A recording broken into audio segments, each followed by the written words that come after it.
විශේෂයෙන්ම පසුගිය සතියේ අපේ රටේ රාජ්‍ය සේවයට අදාළව ඓතිහාසික නඩු තීන්දුවක් ලබා දෙනු ලැබුවා. ඒ තමයි ආරච්චි කට්ටුව ප්‍රාදේශීය ලේකම් ධනසේන සුරසිංහ මහතාට ඔහුගේ රාජකාරියට බාධා කිරීම සම්බන්ධයෙන් 2008 සිද්ධියක් 2008 නොවැම්බර් මාසයේ 24 වෙනිදා ඇතිවෙච්ච සිද්ධියක් පදනම් කරගෙන තමයි මේ නඩු තීන්දුව ලබා දුන්නේ. ඉතින් මේක අපි හිතනවා රාජ්‍ය සේවයේ පැත්තෙන් ගත්තොත් අපේ රට විදියට ගත්තොත් ඉතාම ඓතිහාසික නඩු තීන්දුවක්. අපිට මතකයි ඒ දවස්වල මේ සිද්ධිය දැනට මියගොස් සිටින සනත් නිශාන්ත විසින් මේ ආරච්චි කට්ටුව ප්‍රාදේශීය ලේකම්තුමාගේ කනට ගහලා තිබුණා. ඒ වගේම මොවුන්ගේ නීති විරෝධී කටයුතු වලට එරෙහිව ප්‍රාදේශීය ලේකම්තුමා ඒ කටයුතු කිරීම නිසා තමයි මේ ආරවුල හටගෙන තිබුණේ. ඒ නිසා මේ රාජකාරියට බාධා කිරීම කියන චෝදනාව යටතේ මේ වෙනකොට සනත් නිශාන්තගේ සහෝදරයා ජගත් සමන්ත වසර 5ක සිරදඬුවමක් ලබලා පසුගිය සතියේ සිරදඬුවම් නියම වෙලා තිබෙනවා. ඉතින් අපිට මතකයි ඉතිහාසයේ මේ මහත්තුරු දිගින් දිගටම තමන්ගේ දේශපාලන බලය යොදා ගනිමින් මෙවැනි අනීතික ක්‍රියාකාරකම් කළා. ඒ වගේම ඒ අනීතික ක්‍රියාකාරකම් කරද්දී වුන් ඒ වගේම ආරක්ෂා වුණා. දැන් මේ ජගත් සමන්ත අපි දැක්කා හිරේට යනවා බොහොම අහිංසක විදිහට. හැබැයි ඌ ළඟ කිසිවෙක් නැහැ. මේ ජගත් සමන්තගේ අයියා සනත් නිශාන්ත තමයි නාමල් රාජපක්ෂගේ පාර්ලිමේන්තු මන්ත්‍රී නාමල් රාජපක්ෂගේ මංගල උත්සවයේ ලයිට් බිල ගෙව්වේ රුපියල් 2682246.57.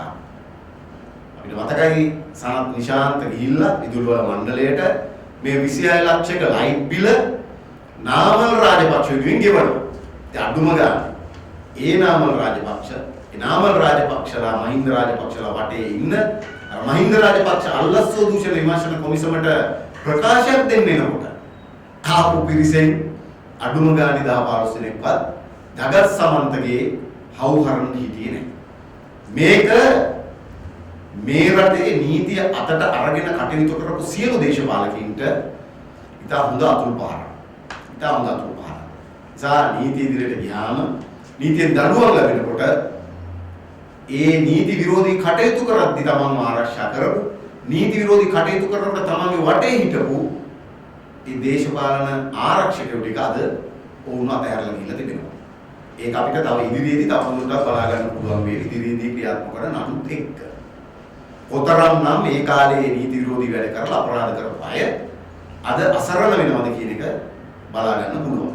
ඉතින් අපිට මතකයි මේක පළවෙනි සිද්ධිය නෙවෙයි. මේට කලින් මතකයි 2013 ඔය පුත්තලම ප්‍රදේශයේම නවගත්තේගමදී එවකට පළාත් සභා මන්ත්‍රී සරත් ආනන්ද නවගත්තේගම පාසල් ගුරුවරයෙක් දනගැස්සුවා. මොකද හේතුව? තමන්ගේ දරුවගේ ගෞම කොටයි ගෞම දික් කරගන්න කිව්වයි කියලා. එහෙම තමයි එදා ඒගොල්ලෝ දේශපාලන බලය අරගෙන පාසල් වලට පැනලා ගුරුවරුන්ට විදුහල්පතිවරුන්ට එරෙහිව කටයුතු කළේ. ඒක අපිට මතකයි වර්තමාන පාර්ලිමේන්තු මන්ත්‍රී චාමර සම්පත් දසනායක බරුල්ල දෙවන මහාවිද්‍යාලයේ විදුහල්පතිවරුන් දනගැස්සුවා පරස වචනින් පැනලා. එහෙම තමයි ඒගොල්ලෝ දේශපාලන බලයෙන් උදුම්මාගෙන පහුගිය කාලේ දශක ගණනාවක් කටයුතු කළේ. ඒ වගේම අපිට මතකයි යාපනය පුන්කුඩතිව් මහාවිද්‍යාලයේ සිවලෝකනාදන් විද්‍යාදරිය සමූහ දූෂණ ලක් කරලා මරා දානවා.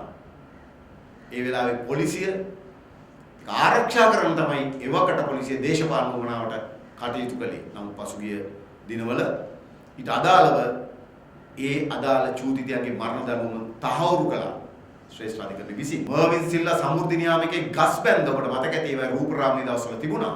මහා චණ්ඩියෝ වගේ. නම රාජ්‍ය සේවයට ඒගොල්ලෝ සැලකුවේ. ඒ විතරක් නෙමෙයි රූපවාහිනී සංස්ථාවට පැනලා රූපවාහිනී සංස්ථා සේවකින්ට පහර දුන්නා. උන්ගේ විරෝධය මැද තමයි මර්වින් සිල්ලා ඒ අවස්ථාවේ පලා ගියේ.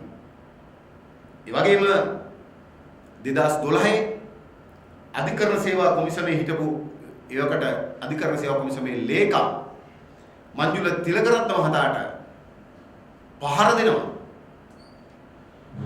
ඒ වගේම අපිට මතකයි තමන්ගේ උවමනාවට දේශපාලන උවමනාවට කටයුතු නොකිරීමේ වරදට ශ්‍රේෂ්ඨාධිකරණයේ අගවිස්තෘතුමිය ශිරාණි බණ්ඩාරනායක මහත්මිය පාර්ලිමේන්තුවට ගෙනල්ලා ගොඩක් පෙරකදෝරු විසින් නඩු ඇහුවා.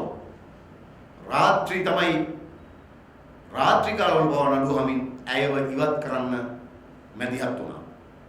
ඊට තමයි ඒගොල්ලෝ මේ යුගයේ තමන්ගේ දේශපාලන බලයෙන් ඔළුව උදුම්වාගෙන දේශපාලන බලය මෙරට රාජ්‍ය සේවය මත මුදාහැරි. මන්නාරම අධිකරණයට එවකට කැබිනට් ඇමතිවරයෙක් වෙච්ච රිෂාඩ් බදියුදීන්ගේ ගෝල බාලයෝ අධිකරණයට පහර දෙනවා. තමන් පුවමනා විදියට නැත්නම් තමන්ට එරෙහිව තීන්දුවක් දුන්නයි කියලා. මේ විදියට ගත්තොත් මේ මම කිව්වේ රටේ ප්‍රසිද්ධ වෙච්ච සුප්‍රසිද්ධ සිදුවීම් කීපයක් පමණයි. එහෙම නොවන සිදුවීම් ඇතිතරම් රට පුරාම තිබෙනවා. රාජ්‍ය සේවකයෝ, ගුරුවරු, විදුහල්පතිවරු දේශපාලන බලයට යටත් වෙලා කටයුතු කරපු විදිය ඉතිහාසයේ ඕනතරම් තව සිදුවීම් විශාල ප්‍රමාණයක් තිබෙනවා. ඒ කාලේ දේශපාලකයා යනකොට පාසලකට විදුහල්පති පුටුව දෙනවා. ඒ දේශපාලකයාට පොලිසියට යනකොට පොලිස් ස්ථානාධිපති පුටුව දෙනවා. එහෙම තමයි දේශපාලන බලයෙන් වුන් ආරූඪ වෙලා කටයුතු කළේ. නමුත් අද මේ తত্ত্বය වෙනස් කරන්න සමත් වෙලා තියෙන වර්තමාන ආණ්ඩුව.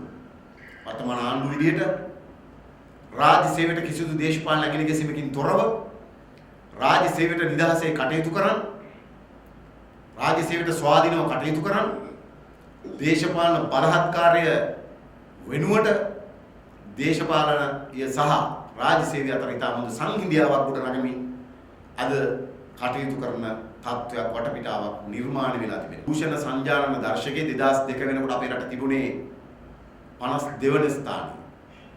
2024 වෙනකොට ගෙවුණු අවුරුදු 22 ඇතුලේ ඒ 52 ඉඳලා 121 දක්වා දූෂණ සංජානන දර්ශකයේ අපි පහළට වැටුණා.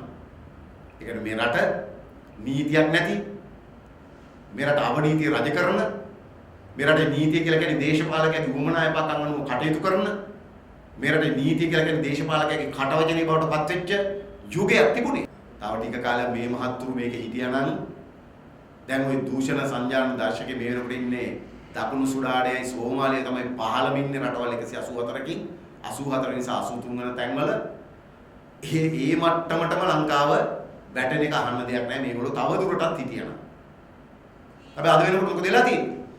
දූෂණ සංජානන දර්ශකයේ 121 ඉඳලා ගෙවුණු වසරක කාල සීමාව තුළ එය 107 දක්වා ස්ථාන 14කින් උඩට එන්න සමත් වෙලා තිබෙනවා. මුළු රාජ්‍ය යාන්ත්‍රණය, විශේෂම දේශපාලන අධිකාරිය දූෂණ වංචාවෙන් තොර අද දේශපාලනයක් රට තුළ නිර්මාණය වෙලා තිබෙනවා.